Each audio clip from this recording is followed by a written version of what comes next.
ଗୋଟେ ଜଙ୍ଗଲରେ ଜଣେ ବାଘ ଓ ଜଣେ ବିଲୁଆ ରହୁଥିଲେ। ବାଘଟି ବହୁତ ଶକ୍ତିଶାଳୀ, କିନ୍ତୁ ତାର ବୁଦ୍ଧି କମ୍। ବିଲୁଆଟି ଛୋଟ ହେଲେ ମଧ୍ୟ ବହୁତ ଚାଲାକ।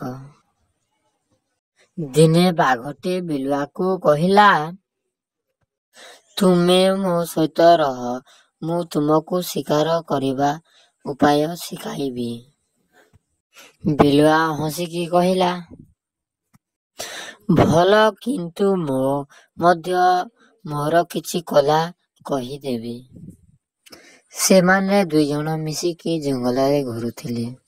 ବାଘଟି ବହୁତ କଳା ଶିଖାଇଲା, କିପରି ଲୁଚିବା, ବସିବା, କିପରି ଜୋର କରି ଆକ୍ରମଣ କରିବା। କିନ୍ତୁ ବିଲୁଆ ଏକ ମାତ୍ର କଳା ଶିଖାଇଲା, ବିପଦ ଆସିଲେ ତୁରନ୍ତ ଗଛ ଚଢ଼ିବା। ଦିନେ କିଛି ଶିକାରୀମାନେ ଜଙ୍ଗଲକୁ ଆସିଲେ।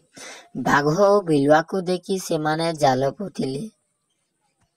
ବିଲୁଆଟି ସଠିକ ଗଛ ଚଢ଼ିଗଲା, କିନ୍ତୁ ବାଘଟି ବହୁତ କଳା ଶିଖି କିନ୍ତୁ କ'ଣ କରିବାକୁ ନିଷ୍ପତ୍ତି ନେଇପାରିଲା ନାହିଁ। ଶେଷରେ ସେ ଜାଲରେ ପଡ଼ିଗଲା।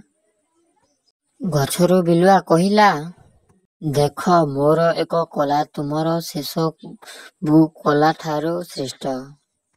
ଏହି ଗପଠୁ କ'ଣ ଶିଖିବାକୁ ପାଇଲା ପିଲାମାନେ? ଶକ୍ତିଠାରୁ ବୁଦ୍ଧି ବଡ଼।